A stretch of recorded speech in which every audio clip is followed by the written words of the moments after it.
আমাৰ ছাত্ৰ-ছাত্ৰীসকল যিসকল ষ্টুডেণ্টে ক্লাছ 9ত জিঅ'গ্ৰাফী ছাবজেক্টটো ইলেক্টিভ ছাবজেক্ট হিচাপে লৈছে তেওঁলোকৰ বাবে এনুৱেল এক্সাম 2026ৰ প্ৰতি লক্ষ্য ৰাখি এখন অতিকে ইম্পৰ্টেণ্ট কুৱেশ্যন পেপাৰ লৈ আনিছোঁ। কুৱেশ্যন পেপাৰখন প্ৰিভিয়াছ ইয়েৰ যদিও যথেষ্ট ষ্টেণ্ডাৰ্ড হয়, ইয়াৰ পৰা যথেষ্টখিনি কমন অহাৰ সম্পূৰ্ণ সম্ভাৱনা আছে। চ' সম্পূৰ্ণ ভিডিঅ'টো চাবা জিঅ'গ্ৰাফী ষ্টুডেণ্টসকলে। আৰু ইয়াৰ পূৰ্বেও মই হিন্দী ইলেক্টিভ ছাবজেক্টৰ কুৱেশ্যন পেপাৰ সলিউশ্যন ভিডিঅ' দিছোঁ বা অন্যান্য ছাবজেক্টসমূহৰো আছে। যদি তোমালোকে চোৱা নাই মোৰ চেনেল পেজত গৈ চাব পাৰিবা। বাৰু যিয়ে নহওক আহাচোন আমি কুৱেশ্যন পেপাৰখন আলোচনা কৰোঁ। কুৱেশ্যন পেপাৰখনৰ 1 নম্বৰত দিছে চ'জ দ্য কাৰেক্ট এনচাৰ। 10টা কুৱেশ্যন দিছে এনেকুৱা ধৰণৰ, প্ৰতিটো উত্তৰৰে 4টাকৈ উত্তৰ দি দিছে, তাৰ পৰা আমি শুদ্ধ উত্তৰটো বাছি উলিয়াব লাগে। তো 1 নম্বৰটোত দিছে the steppe grassland is located in the country of, অৰ্থাৎ ষ্টেপ তৃণভূমি থকা দেশখন হ'ল, আমাক অপশ্যনসমূহ দিছে option A Australia, B Brazil, C Russia, D Argentina. তো ইয়াত ষ্টেপছ তৃণভূমি থকা দেশখন হ'ল option C Russia. Question number 2, where does Eskimo live, এস্কিমোসকল বাস কৰে। Option A sub polar climate অৰ্থাৎ উপমেৰুদেশীয় জলবায়ু, অপশ্যন বি টুন্দ্ৰা জলবায়ু, অপশ্যন চি সাভানা জলবায়ু, অপশ্যন ডি নাতিশীতোষ্ণ তৃণভূমি অঞ্চলৰ জলবায়ু। ইংলিছ মিডিয়ামৰ ষ্টুডেণ্টসকলে কুৱেশ্যনখিনি নিজে চাই ল'বা। ইয়াত এস্কিমোসকল বাস কৰা অঞ্চলটো হৈছে অপশ্যন বি টুন্দ্ৰা জলবায়ু। নেক্সট 1 আৰু 3টো দিছে in which continent did man appear first, অৰ্থাৎ মানুহৰ সৃষ্টি প্ৰথমে কোন মহাদেশত হৈছিল। অপশ্যনসমূহ দিছে option A Europe, B Asia, C Africa, D Australia. তো ইয়াত দিয়া অপশ্যনসমূহৰ ভিতৰত শুদ্ধ অপশ্যনটো হৈছে option C Africa. Question number 4 দিছে what is the name of the country which has the highest density of population, অৰ্থাৎ সৰ্বাধিক জনসংখ্যাৰ ঘনত্ব দেশখন কি। আমাক অপশ্যনসমূহ দিছে option A Pakistan, B America, C India, Bharat, option D Bangladesh. তো ইয়াত যি 4খন দেশৰ নাম দিছে তাৰ ভিতৰত সৰ্বাধিক জনসংখ্যাৰ ঘনত্ব থকা দেশখন হৈছে option D Bangladesh. Question number 5টোত দিছে which one of the following hierarchy of settlement is correct, অৰ্থাৎ তলৰ কোনটো বসতি শ্ৰেণীৰ ক্ৰম শুদ্ধ। তো ইয়াত আমাক 4টা বসতিৰ শ্ৰেণীক্ৰম দি দিছে, তাৰ ভিতৰত শুদ্ধ বসতি ক্ৰমটো হ'ব option C hamlets, village, town, city, অৰ্থাৎ চুবুৰী, গাঁও, নগৰ, মহানগৰ। Question number 6 which of the following is a non renewable resource, অৰ্থাৎ তলৰ কোনটো সম্পদ অনবীকৰণীয় সম্পদ।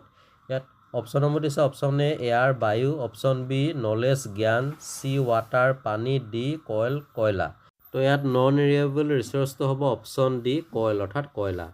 কুৱেশ্যন নম্বৰ 7ত দিছে what kind of occupation is animals husbandry, অৰ্থাৎ পশুপালন কেনেধৰণৰ বৃত্তি। অপশ্যন এ প্ৰাথমিক বৃত্তি, অপশ্যন বি দ্বিতীয়ক বৃত্তি, চি তৃতীয়ক বৃত্তি, অপশ্যন ডি চতুৰ্থক বৃত্তি। ইয়াত পশুপালন হৈছে অপশ্যন এ প্ৰাইমেৰী অকুপেশ্যন অৰ্থাৎ প্ৰাথমিক বৃত্তি। নেক্সট কুৱেশ্যন নম্বৰ 8ত দিছে the country is the top producer of rice, অৰ্থাৎ বিশ্বৰ সৰ্বাধিক ধান উৎপাদনকাৰী দেশখনৰ নাম হ'ল option A China, B Russia, C India, D England. তো ইয়াত বিশ্বৰ সৰ্বাধিক ধান উৎপাদনকাৰী দেশখনৰ নাম হৈছে অপশ্যন এ চাইনা অৰ্থাৎ চীন। কুৱেশ্যন নম্বৰ 9ত দিছে which one of the following is not an example of forest based industry, অৰ্থাৎ তলৰ কোনটো বনজ সম্পদ ভিত্তিক উদ্যোগৰ উদাহৰণ নহয়। অপশ্যন এটো দিছে পেপাৰ ইণ্ডাষ্ট্ৰি অৰ্থাৎ কাগজ উদ্যোগ, অপশ্যন বি দিছে আইৰণ এণ্ড ষ্টিল ইণ্ডাষ্ট্ৰি অৰ্থাৎ লো তীখা উদ্যোগ, অপশ্যন চি দিছে প্লাইউড ইণ্ডাষ্ট্ৰি প্লাইউড উদ্যোগ, অপশ্যন ডি দিছে উড ইণ্ডাষ্ট্ৰি অৰ্থাৎ কাঠ উদ্যোগ। ইয়াত দিয়া অপশ্যনসমূহ যদি ভালকৈ চাওঁ, ইয়াত যিটো অপশ্যন বিত দিছে লো তীখা উদ্যোগ, এইটো কেতিয়াও বনজ সম্পদ ভিত্তিক উদ্যোগৰ উদাহৰণ নহয়। So' here the correct option is option B iron and steel industry. Next question number 10 in which year first steel plant was set up in India, অৰ্থাৎ কোন চনত ভাৰতৰ প্ৰথম লো তীখা উদ্যোগ প্ৰতিষ্ঠা কৰা হৈছিল। Option A 1947, option B 1907, option দিছে 1911, অপশ্যন ডি দিছে 1857। তো ভাৰতত প্ৰথম লো তীখা উদ্যোগ প্ৰতিষ্ঠা কৰা হৈছিল option B 1907। Next question number 2টো দিছে বায়ুমণ্ডলক প্ৰধানকৈ কেইটা স্তৰত ভাগ কৰিব পাৰি। তো আমি জানো বায়ুমণ্ডলক প্ৰধানকৈ 5টা স্তৰত ভাগ কৰিব পাৰি। 2 নম্বৰটো দিছে দ্ৰুতিৰ হাৰ কি। তো মোৰ যিহেতু জিঅ'গ্ৰাফী কিতাপখন মোৰ হাতত নাই, so' we cannot give the answer of all question. Anyway question number 4 দিছে what is the scientific name of the human race, অৰ্থাৎ মানৱ গোষ্ঠীৰ বৈজ্ঞানিক নাম কি। তো মানৱ গোষ্ঠীৰ বৈজ্ঞানিক নাম হ'ব homo sapiens. Next question number 5ত দিছে name a tribe of Assam that belongs to the Mongoloid group, অৰ্থাৎ মংগোলীয় গোষ্ঠীৰ অন্তৰ্গত অসমৰ এক জনজাতিৰ নাম লিখা। তো আমি লিখি দিব পাৰোঁ বড়ো। কুৱেশ্যন নম্বৰ 6ত দিছে বসতি ভূগোলৰ জন্মদাতা কোন, who is the father of settlement geography. তো ইয়াৰ এনচাৰটো লিখিব পাৰোঁ বসতি ভূগোলৰ জন্মদাতা হৈছে Doxiadis. Next question number 7, which region of earth surface is suitable for the jhum cultivation, অৰ্থাৎ ঝুম খেতিৰ কাৰণে ভূপৃষ্ঠৰ কোনো অঞ্চল উপযোগী? এইটো এনচাৰটো লিখি দিব পাৰি পাহাৰীয়া অঞ্চল। কুৱেশ্যন নম্বৰ 8 দিছে এবিধ জীৱাশ্ম ইন্ধনৰ উদাহৰণ দিয়াটো কয়লা লিখি দিলে হ'ল। কুৱেশ্যন নম্বৰ 9 দিছে right and settlement town of Delhi metropolitan city, অৰ্থাৎ দিল্লী মহানগৰৰ কাষৰ এখন উপনগৰৰ নাম লিখা, এইটো গুৰগাঁও লিখি দিব পাৰা। আৰু কুৱেশ্যন নম্বৰ দিছে বেংক বিত্তীয় সেৱা কোন বৃত্তিৰ অন্তৰ্গত, এইটো হৈছে তৃতীয় বৃত্তিৰ অন্তৰ্গত। নেক্সট আহোঁ question number 12 fill in the blanks দিছে খালী ঠাই পূৰ কৰিবলৈ। 1 নম্বৰটো দিছে মৌচুমী অঞ্চলত বছৰি গড় বৰষুণৰ পৰিমাণ dash centimetre, the average annual rainfall in the monsoon region is, এইটো হ'ব 200 cm। 2 নম্বৰটো দিছে religion is world oldest religion, dash ধৰ্ম পৃথিৱীৰ আটাইতকৈ পুৰণি ধৰ্ম, এইটো হ'ব হিন্দু। হিন্দু ধৰ্ম হৈছে পৃথিৱীৰ আটাইতকৈ পুৰণি ধৰ্ম। 3 নম্বৰ দিছে dash is the first city of the world, বিশ্বৰ সৰ্বপ্ৰথম মহানগৰ কোনখন আছিল? ইয়াত খালী স্পেচত বহিব জেৰিকো। কুৱেশ্যন নম্বৰ 4 দিছে ডেছ হ'ল পৃথিৱীৰ সৰ্ববৃহৎ মানৱ গোষ্ঠী, it means is the largest human race of the world. ইয়াত খালী স্পেচত বহিব মংগোলীয় বা মংগোলয়েড। কুৱেশ্যন নম্বৰ 5 দিছে the city of London is situated on the bank of the river, অৰ্থাৎ লণ্ডন চহৰ এইটো ডেছ থেমছ নদীৰ পাৰত অৱস্থিত হ'ব। কুৱেশ্যন নম্বৰ 13 দিছে what do you mean by forest rain, অৰণ্য বৃষ্টি বুলিলে কি বুজা? এইটো আমি লিখিব পাৰোঁ বনাঞ্চলত গছ গছনিয়ে বাষ্পীভৱন কৰি সৃষ্টি কৰা বৰষুণক অৰণ্য বৃষ্টি বুলি কোৱা হয়। কুৱেশ্যন নম্বৰ 14 দিছে ডিফাইন হিউমেন জিঅ'গ্ৰাফি, মানৱ ভূগোলৰ সংজ্ঞা দিয়া। ইয়াৰ এনচাৰটো লিখিব পাৰোঁ মানুহৰ বাসস্থান, জীৱন যাপন, অৰ্থনৈতিক কাম কাজ আদিৰ বিষয়ে অধ্যয়ন কৰা ভূগোলৰ শাখাক মানৱ ভূগোল বুলি কোৱা হয়। নেক্সট কুৱেশ্যন নম্বৰ 15 দিছে প্ৰব্ৰজন বুলিলে কি বুজা? ইয়াৰ উত্তৰটো আমি লিখিব পাৰোঁ মানুহে এখন ঠাইৰ পৰা আন এখন ঠাইলৈ স্থায়ী বা অস্থায়ীভাৱে গমন কৰাক প্ৰব্ৰজন অৰ্থাৎ মাইগ্ৰেশ্যন বুলি কোৱা হয়। কুৱেশ্যন নম্বৰ 16 দিছে ভাৰতৰ 2খন উল্লেখযোগ্য পৰ্যটন নগৰীৰ নাম লিখা, এইটো তোমালোকে লিখিব পাৰা দিল্লী, উৰিষ্যা, যিকোনো 2খন লিখি দিলে হ'ল।